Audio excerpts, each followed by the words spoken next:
This is the first of a series of videos explaining what FM was writing about and how to make sense of his books. It's mainly intended for teachers and trainees. I'm Peter Nobes. I've been teaching the Alexander technique since 1993. I'm based in central London and I've taught the work in 12 countries on 3 continents and once on a ferry from the UK to Belgium. A couple of years ago there was an interesting discussion on an online forum about FM's books. The consensus was that FM's writing is dreadful and that he was a bad communicator. And around that time, one of my Alexander acquaintances sent me an email in which he described FM's books as god-awful. In 2013, my book on the Alexander technique, Mindfulness in 3D, was published, despite reviews in Stat News and ATI's Exchange, both describing it as a wonderful little book. It seems that it hasn't been read much by Alexander teachers, but that's okay. It wasn't written for teachers, and the people for whom it was written, are reading it. One Alexander teacher who has read it, someone I respect, wrote a review that said, "We finally have a book that speaks the honest truth about what the Alexander technique actually is." What did I write about? What was this honest truth? Nothing about freeing necks or lying in semi-supine or how to stand and sit, and definitely not how to do it yourself.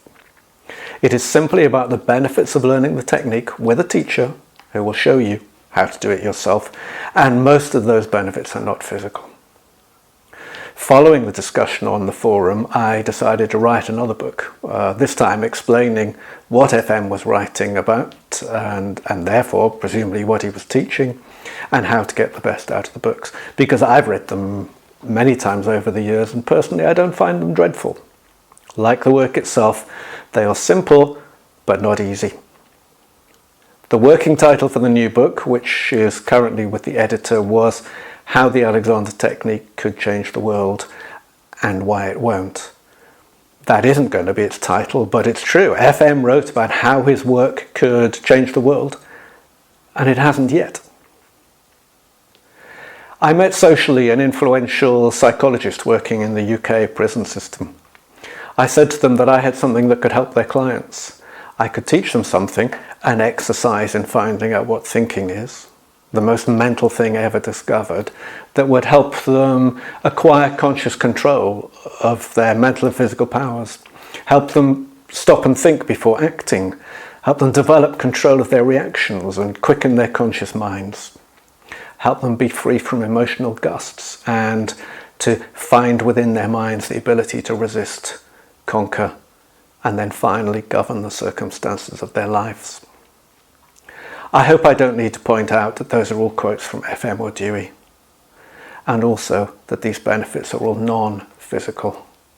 They're what I wrote about in Mindfulness in 3D. In late 2020, a non-Alexander person asked in that same forum what the benefits of the Alexander technique are in one sentence. The first reply was movement without muscular strain.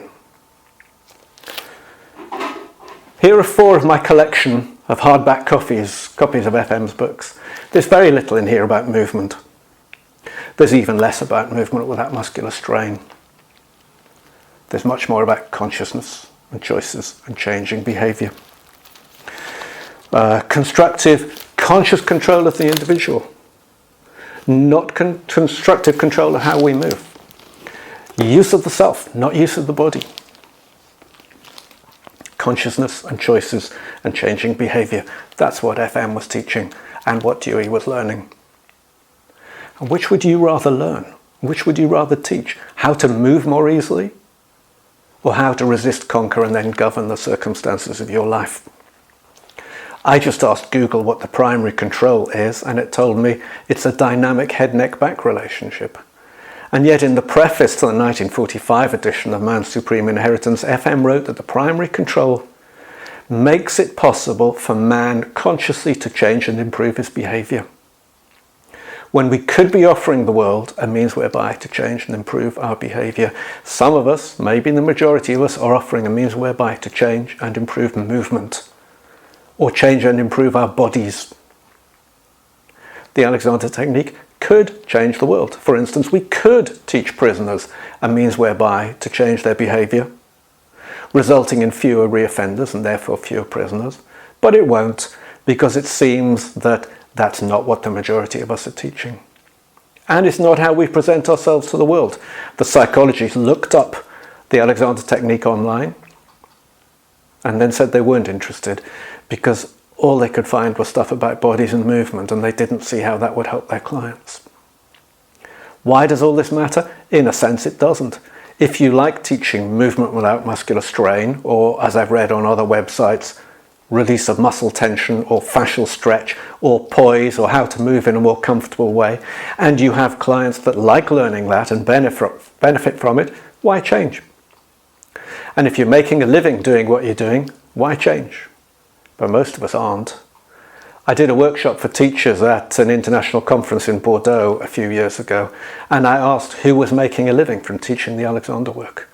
There were about 25 teachers there, and 2 of us put our hands up. Yet FM was making a lot of money and had celebrities, politicians and aristocrats coming to him for lessons. What was FM doing that we're not?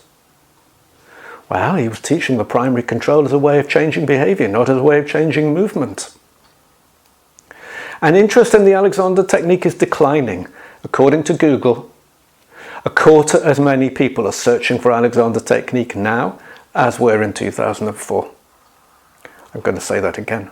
Despite all our marketing efforts, our websites, the 2008 back pain trial, and so on, the Alexander technique was being searched for 4 times as much in 2004 as it is now.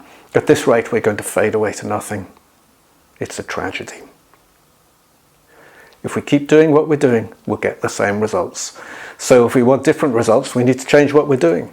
I suggest we change how we think about what we're teaching and change how we present it to the world. Maybe if we were all teaching what FM wrote about in his books, more of us would be able to make a living. If we didn't limit our publicity only to the physical benefits, more people would be interested. For instance, the market for people who want to move without muscular strain can't be very big, whereas I know many people who would like to learn how to change their behaviour. I've met very few people who couldn't benefit from learning the technique, but most of them didn't need to learn to move without muscular strain. Many of them needed to learn how to resist, conquer, and then govern the circumstances of their lives. Of course, the wiki is an excellent means whereby for changing habits of movement, but it's also a means whereby for changing all those other things. Learning that we can make conscious choices about our habits and then only apply that to habits of movement is bonkers. We could teach people who want to move more comfortably, and the back pain sufferers, and the people living with Parkinson's or axial SPA, and of course their care partners, and the people who want to change their behaviour, the ones that do cognitive behavioural therapy or anger management classes, or the ones who make the same New Year's resolution every year, or who have trouble losing weight or giving up smoking, and the 80,000 prisoners in the UK. So in these videos and in my forthcoming book, I'm going to explain what FM was writing about, and therefore what he was teaching, and how the concepts that many of us apply only to movement were for FM and for Dewey, and for me and the teachers I work with and the teachers that I train, concepts that apply to everything we do, mental, physical, and spiritual. How the Alexander technique could change the world. See you soon.